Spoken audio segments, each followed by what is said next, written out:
¿Qué tal, amigos? Les habla el Padre Rafael Chávez. Sean bienvenidos de nuevo a su pequeño espacio de meditaciones. Edición dominical. Estamos ya a domingo 5 de septiembre, 23º del tiempo ordinario. La oración de este día es la siguiente. Señor Dios, de quien nos viene la redención y a quien debemos la filiación adoptiva, protege con bondad a los hijos que tanto amas, para que todos los que creemos en Cristo obtengamos la verdadera libertad y la herencia eterna. Por nuestro Señor Jesucristo, tu Hijo, que vive y reina contigo, en la unidad del Espíritu Santo y es Dios, por los siglos de los siglos. Amén. La liturgia de este domingo nos presenta como primera lectura el libro del profeta Isaías, capítulo 35, versículos del 4 al 7. Esto dice el Señor: digan a los de corazón apocado, ánimo, no teman. He aquí que su Dios, vengador y justiciero, viene ya para salvarlos. Se iluminarán entonces los ojos de los ciegos, y los oídos de los sordos se abrirán. Saltará como un venado el cojo, y la lengua del mudo cantará. Brotarán aguas en el desierto, y correrán torrentes en la estepa. El páramo se convertirá en estanque, y la tierra seca en manantial. Palabra de Dios, te alabamos, Señor. El salmo es el 145. Alaba, alma mía, al Señor. Alaba, alma mía, al Señor, que mantiene su fidelidad perpetuamente, que hace justicia a los oprimidos, que da pan a los hambrientos. El Señor liberta a los cautivos, el Señor abre los ojos al ciego, el Señor endereza a los que ya se doblan, el Señor ama a los justos, el Señor guarda a los peregrinos, el Señor sustenta al huérfano y a la viuda, y trastorna el camino de los malvados. El Señor reina eternamente, tu Dios, Sión, de edad en edad. Alaba, alma mía, al Señor. La segunda lectura está tomada de la carta del apóstol Santiago, capítulo 2, versículos del 1 al 5. Hermanos, puesto que ustedes tienen fe en nuestro Señor Jesucristo glorificado, no tengan favoritismos. Supongamos que entran al mismo tiempo en su reunión un hombre con un anillo de oro, lujosamente vestido, y un pobre andrajoso, y que fijan ustedes la mirada en el que lleva el traje elegante, y le dicen: tú, siéntate aquí, cómodamente. En cambio le dicen al pobre: tú, párate allá, o siéntate aquí en el suelo, a mis pies. ¿No es eso tener favoritismos o juzgar con criterios torcidos? Queridos hermanos, ¿acaso no ha elegido Dios a los pobres de este mundo para hacerlos ricos en la fe y herederos del reino que prometió a los que lo aman? Palabra de Dios, te alabamos, Señor. Y el evangelio de hoy es el de Marcos, capítulo 7, versículos del 31 al 35, al 37. En aquel tiempo salió Jesús de la región de Tiro y vino de nuevo por Sidón al mar de Galilea, atravesando la región de Decápolis. Le llevaron entonces a un hombre sordo y tartamudo, y le suplicaban que le impusiera las manos.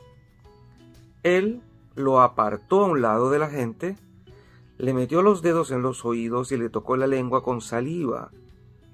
Después, mirando al cielo, suspiró y le dijo: Efetá, que quiere decir ábrete.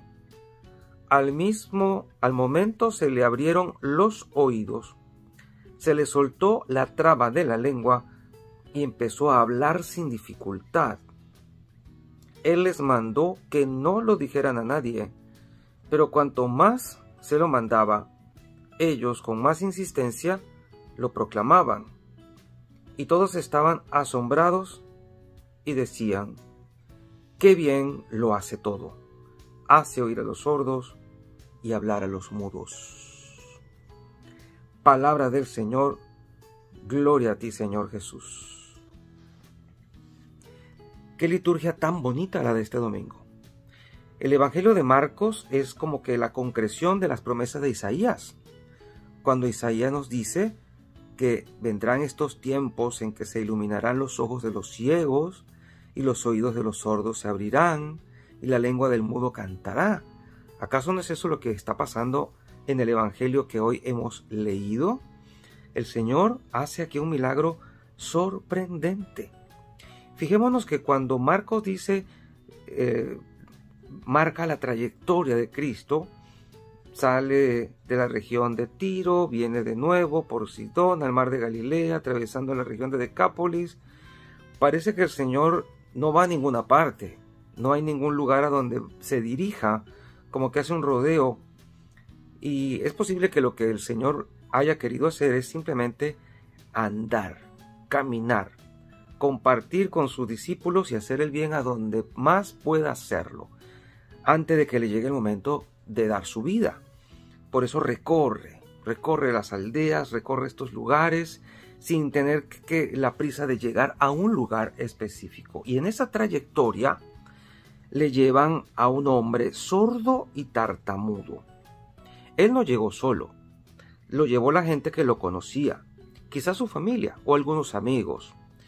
Y este era un hombre que no podía valerse por sí solo. Pensemos el tormento que significa para una persona sorda y que apenas puede tartamudear. Normalmente las personas con esta situación tartamudean porque no oyen bien. No dice aquí el nivel de sordera, pero dice que era sordo, tartamudo. Tal vez apenas podía oír algo, pero tal vez la situación de su mudez provenía de que no oía. Y tal vez tenía sus cuerdas vocales en perfecto estado, pero no sabía cómo usarlas. Era muy posible que no supiera ni siquiera cómo era el idioma de su gente. Y este hombre solo sabía hablar en señas. Ese dato es interesante aquí, porque Jesús sana a este enfermo de una manera inusual. Y a muchos les puede parecer muy rara. Fíjense que la gente le pide que le imponga las manos. Hay mucha gente que le quiere decir a Dios cómo tiene que resolver las cosas. Y recuerden que el Señor es soberano de sus métodos. Él sabe cómo hacerlo. Y hay gente que insiste en que Dios les arregle la vida de una manera concreta. A Dios tenemos que dejarlo ser Dios. Él tiene su propia manera de hacer las cosas, de arreglarnos las cosas, de hacer sus milagros. No le digamos cómo hacerlo. Dejémoslo libre para que Él lo haga como queremos. Es más, hay algunos autores que piensan que cuando nosotros le decimos a Dios cómo tiene que arreglarnos las cosas, nos privamos de muchísimas bendiciones que Él quisiera darnos a su manera. Pero como nosotros se le estamos pidiendo a una manera específica, pues Él nos hace caso. Por lo tanto, es mejor dejarlo libre y que en lo que pedimos, sea lo que sea que pidamos, le digamos al Señor que se haga tu voluntad como tú quieras y que el Señor haga lo que Él quiera hacer con nosotros. De hecho, Jesús en este caso ni siquiera les hizo caso de imponerle las manos. El Señor no lo hizo. Él escogió su método y lo apartó. Tal vez porque el sordomudo se podía sentir incómodo ante tanta gente, que era normal, y por eso el Señor lo aparta. Dice aquí que Él lo apartó a un lado de la gente para que su sanación, su relación con Dios estuviera un poquito más en privado. Y cuando le hablo del lenguaje de señas, a esto es lo que me refería. Él le mete los dedos en los oídos y toca la lengua con saliva. Tal vez este enfermo solo podía hablar en señas y le quiso decir al Señor que no oía, tocándose los oídos, y que no hablaba, que no podía hablar. Y Jesús no podía decirle palabra hablada porque no iba a oírlo, no le iba a entender. Esta precisamente puede haber sido la razón por la cual Jesús también usa un método simbólico, un método de signos, de gestos. Él lo apartó a un lado, le metió los dedos en el oído porque quizá el sordo ya le había dicho no oigo, y Jesús le mete el dedo acá para decirle te estoy tocando en tu enfermedad, y le toca la lengua con saliva, con su saliva. Era la saliva de Jesucristo, bendito Dios. Qué cosa tan maravillosa, porque la lengua también puede que esta persona se la haya tocado él mismo para decir no puedo hablar. Aquí hay un lenguaje de señas y el Señor lo acató. Es más, dice que después mirando al cielo, como diciéndole al sordo mudo, lo que te va a pasar viene de Dios, lo que te va a pasar viene de arriba. Y eso sí lo podía entender este hombre, y suspira como diciendo, conozco todo lo que te está pasando, toda la carga que llevas encima, todas las humillaciones y las dificultades por las que has tenido que atravesar, y las siento como mías. Fue un ponerse en sus zapatos. Esto es bien interesante. Suspira y dijo, Efetá. No sabemos si el sordo ya en ese momento estaba oyendo, o si dijo el Efetá por sus discípulos, porque ellos no estaban tan cerca, pero tampoco estaban tan lejos. Ellos podían oír y ver lo que estaba pasando. Y el Efetá tal vez se lo dijo por ellos, porque tal vez un poquito más adelante ellos iban a necesitar abrir sus sentidos, sus oídos, sus ojos, su entendimiento, para entender lo que estaba por pasarle a su maestro. Y al momento se le abrieron los oídos, escuchó, y se le soltó la traba de la lengua, dice aquí, porque era tartamudo, ya no tartamudeaba, ya podía hablar. Dice que empezó a hablar sin dificultad. Y tal vez tú no te has dado cuenta, pero aquí hay un milagro sorprendente. Él era sordo, no conocía el idioma, no sabía cómo hablaba la gente de su entorno, y empezó a hablar. ¿Quiere decir que aprendió el idioma de una vez? Que sin haber oído nunca una frase completa de los suyos, él pudo comunicarse con los suyos. Piensen en esta situación, aquí hay un milagro más grande de lo que parece. El Señor sanó su dificultad para hablar, para oír, y le dio la posibilidad de comunicarse de una vez con su gente. Por eso, date cuenta de que estamos ante un milagro mucho más grande de lo que tal vez pensábamos.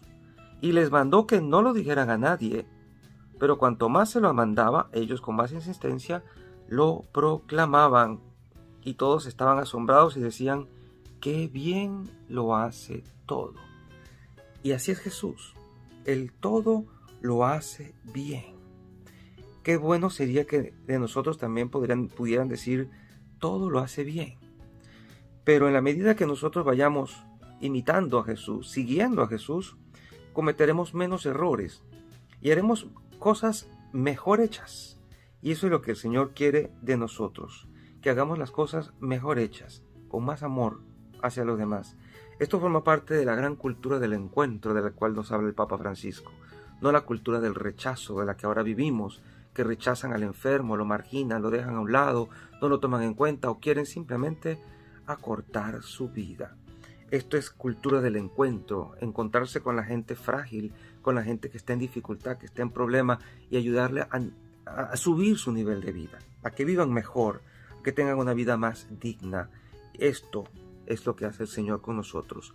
Nos eleva la calidad de vida, nos ayuda a resolver nuestras dificultades y nos da una vida mucho más digna y feliz.